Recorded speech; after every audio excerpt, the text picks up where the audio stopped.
안녕하세요. 김수장입니다. 자, 오랜만에 인사드리게 돼서 너무 반갑습니다. 자, 오늘은 제가 대전에 있는 3층짜리 다중주택 물건을 소개해 드려 볼까 합니다. 제가 해당 물건을 소개해 드리는 이유는요. 첫 번째로 진입 가격이 좋습니다. 현재 절반 가격에 진행하고 있고요.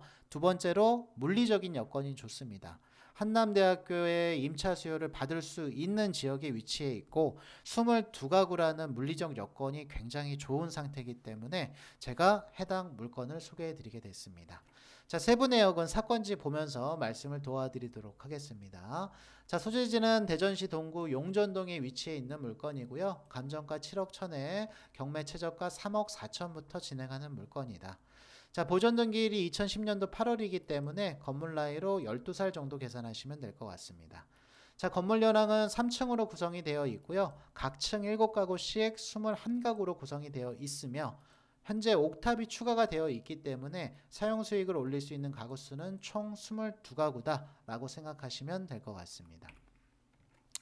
자, 건축물 대장 보도록 하겠습니다. 건축물 대장상 위반 건축물 딱지는 없는 상태고요. 3층짜리 다중주택으로 허가를 받았다. 이렇게 다중주택 같은 경우는 가구수 표기가 되어 있지 않은 경우가 상당히 많이 있습니다. 그 이유는 다가구는 가구수 제한이라는 게 있지만 다중주택은 가구수 제한이 없습니다. 최소 면적 기준이라는 것만 지켜준다면 가구수를 무제한적으로 뺄 수 있기 때문에 그래서 이렇게 건축물 대장상 가구수가 표기된 다중주택도 있지만 표기가 되지 않은 다중주택도 있다라고 이해하시면 될 것 같습니다. 자, 일단은 건축물 대장상 적발 내역이 없기 때문에 변동사항상 특이사항은 없는 상태입니다. 그리고 다중주택의 특징인 주차 대수를 조금밖에 빼지 않았다. 이거는 아주 건축물의 큰 장점이라고 보시면 될 것 같습니다. 자, 일단은 서류는 깨끗합니다. 하지만 현황상으로는 일부 위반 사항이 확인되고 있고요. 첫 번째로는 지상 1층의 공동치사장을 무슨 얘기냐면 다중주택 같은 경우는 내부 치사 시설이 설치가 불가하기 때문에 대부분 공동치사장이라는 걸 구비를 해놔야 됩니다. 공동치사장을 구비를 해놓게 되면 실질적으로 사용수익이라는 건 저하되기 때문에 일반적으로 다중주택이라는 걸 허가를 받으실 때 보통 승인 받기까지 준공 받기까지는 치사장을 만들어 놨다가 준공 이후에 방문을 설치해서 주거시설로 쓰는 경우들이 다수 있습니다. 해당 건축물 역시 마찬가지 사례로 보여진다라고 생각하시면 될 것 같고요. 그리고 지금 2층, 3층 같은 경우는 불법으로 증축된 것으로 보이는 제시의 건물 기억하고 니은이 있습니다. 일단은 매각에는 포함된 건물이라고 보시면 될 것 같고요. 제시의 기억 같은 경우는 207호로 니은 같은 경우는 307호로 사용하고 있다. 그래서 잠깐 제가 도면을 보여드리면 지금 도면상으로는 원래 방이 6개입니다. 그런데 일단 공동치사장으로 설치되어 있는 부분을 107호로 쓰고 있는 것이고 2층, 3층 역시 마찬가지로 이렇게 제시외로 빠져 있는 건물이 있습니다. 요거를 지금 방으로 사용하고 있다라고 생각하시면 될 것 같습니다. 그래서 어쨌든 일부 위반 사항은 있지만 현재 적발되지는 않은 상태다 이렇게 이해하시면 될 것 같습니다. 자, 등기부 내역 살펴보도록 하겠습니다. 자, 등기 권리상 말소 기준 권리가 한빛 신협이고요. 밑으로 다 소멸되는 권리이기 때문에 등기부상 인수되는 권리 사항은 없는 물건입니다. 자, 임차 권리 살펴보도록 하겠습니다. 자, 말소 기준 권리의 설정 일자는 14년이고 임차 세대 중에 전입이 가장 빠르신 분은 19년이기 때문에 임차 세대 중에 대항력을 갖추고 있는 세대는 없는 물건입니다. 자, 정리해드리면 임차 권리 깨끗하고요. 등기 권리 깨끗하고요. 건축물 대장 깨끗하지만 일부 위반 사항은 가지고 있는 2010년식 22가구로 사용 수익을 올릴 수 있는 다중주택 건물이다 라고 생각하시면 될 것 같습니다. 자, 인근 시세 한번 살펴보도록 하겠습니다. 자, 밸류맵을 통해서 제가 인근 시세를 한번 확인을 해보니까요. 지금 작년도에 거래됐던 다가구들이 꽤 있습니다. 자, 그 중에 저희와 유사한 컨디션을 가지고 있는 건축물이 토지 68평에 건물 98평짜리 2010년도 건물이고요. 해당 건물이 22년 8월에 5억 9천에 거래된 사례가 있고요. 그리고 지금 저희 경매 대상 물건 앞뒤로 지금 매물들이 나와 있는 것들이 꽤나 있습니다. 5억 9천에 나와 있는 게 가장 저렴한 매물이고요. 바로 앞쪽에는 6억 1천에 나와 있는 매물도 있습니다. 건축 연도는 유사하다라고 보시면 될 것 같고요. 이 인근 지역 섹터를 모두 합쳐도 지금 나와 있는 매물들 중에서는 5억 9천이 가장 저렴한 매물이다라고 이해하시면 될 것 같습니다. 그래서 제가 잠깐 정리를 해드리면 지금 나와 있는 매물들 중에 유사 컨디션, 그중 가장 적은 금액이 5억 9천짜리 매물이며 해당 물건은 토지가 187, 건물이 298, 2010년식 3층짜리 다중주택 물건입니다. 그리고 실거래 사례로 5억 9천짜리 22년 8월 달에 거래했던 사례 역시 마찬가지로 저희 건축물하고 거의 유사한 컨디션을 가지고 있는 물건입니다. 자, 저희 경매 대상 물건 같은 경우는 현재 진입 가격이 3억 4천인 3층짜리 다중주택 물건입니다. 비교 매물로 보나 실거래 사례로 보나 지금 기타 컨디션들이 거의 유사하기 때문에 해당 물건들을 토대로 평가한 추정 시세는 저희 건축물의 감정가액은 7억 1천만 원이지만 제가 보는 추정 시세는 약 5억 9천에서 6억 정도로 보이고 있습니다. 자, 건물 현황은 말씀드렸다시피 22개의 방, 원룸으로 구성이 되어 있다라고 생각하시면 될 것 같고요. 그리고 저희 경매 대상 물건이 한남대학교에서 도보 한 5, 6분 요 정도 거리에 위치해 있는 물건이라고 보시면 될 것 같습니다. 자, 그리고 지금 새학기가 시작되기 전이라 지금 이 인근에 매물들이 굉장히 많습니다. 이걸 보면서 우리가 느껴야 되는 건 일단 저희 경매 대상 물건의 시세를 특정할 때 월세, 전세 시세를 우리가 기준값이라는 걸 잡을 때 이 정도 매물이 분포되어 있다면 절대 평균값으로 잡는 것보다는 가장 낮은 금액으로 설정하는 것이 경쟁력을 갖출 수 있을 것으로 보입니다. 그래서 저는 지금 나와 있는 시세들 중에서 거의 최저가인 100에 20을 기준값으로 잡을 것이고요. 전세 같은 경우도 해당 권역에서 가장 저렴한 전세가가 2천만 원입니다. 그래서 해당 금액을 기준값으로 설정하도록 하겠습니다. 자, 원룸이 22개인데 우리가 설정한 기준값은 월세는 100에 20이고 전세는 2천이니 월세 수익 같은 경우는 월에 440으로 계산하시면 되고 연간 5,300, 보증금은 2천이 회수가 된다라고 생각하시면 될 것 같습니다. 전세 같은 경우는 2천씩 방 22개니 4억 4천의 수익이 예상이 되고요. 저희 진입구간 자체가 3억 4천이기 때문에 현재 진입구간 월세로 보나 전세로 보나 상당히 양호한 상태다라는 부분은 다시 한번 확인해 볼 수가 있습니다. 자, 그런데 우리가 뭐 최저가 그대로 낙찰받을 수 있는 건 아니기 때문에 우리가 일정한 금액을 특정해 보도록 하겠습니다.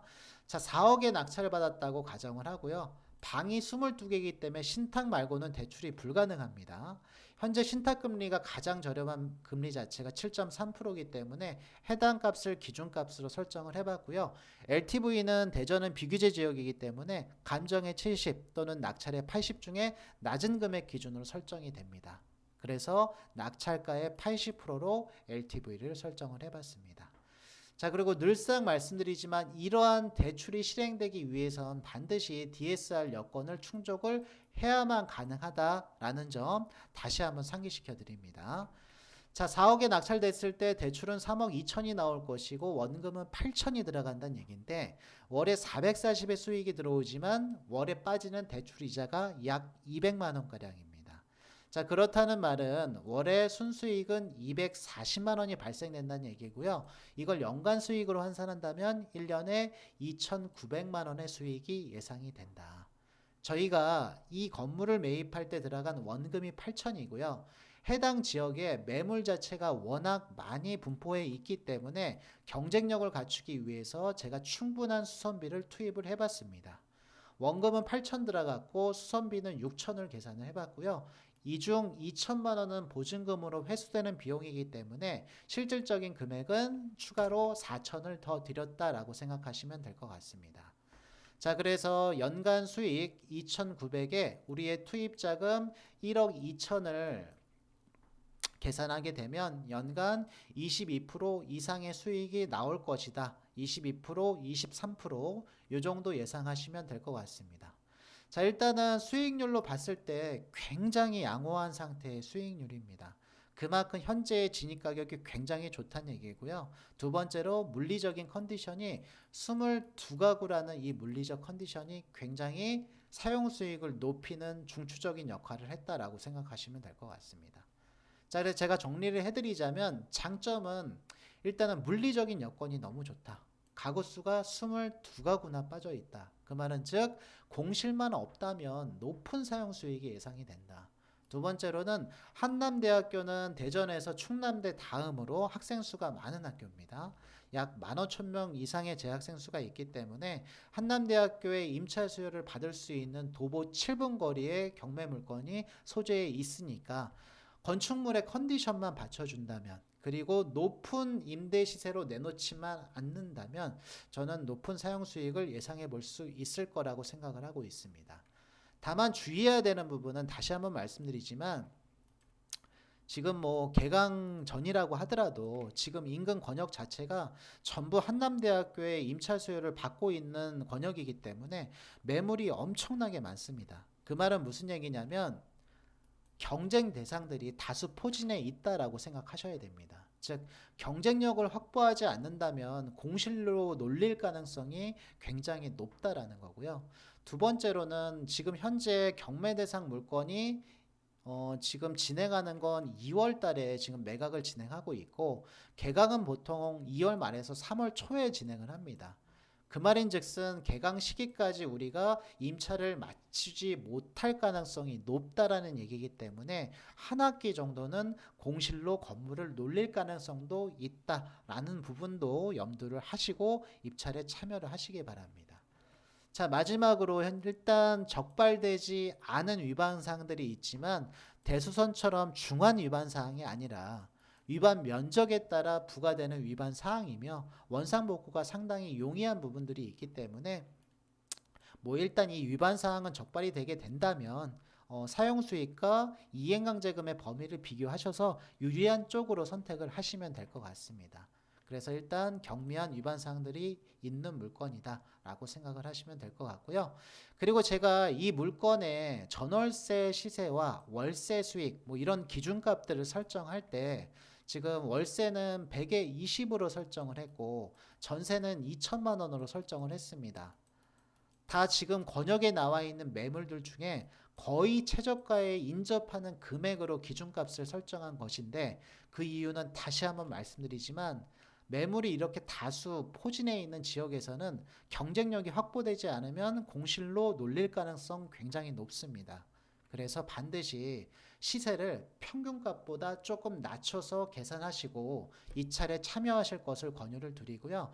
두 번째로는 특별히 내가 이걸 뭐 수리하지 않고 임대를 놓겠다 이렇게 생각하실 수도 있겠지만 같은 권역에서 동일한 금액 안에서 경쟁을 하기 위해선 일단 낮은 가격이라는 낮은 임대라는 그 경쟁력도 필요하겠지만 좋은 컨디션이라는 경쟁력도 필요할 것으로 보입니다.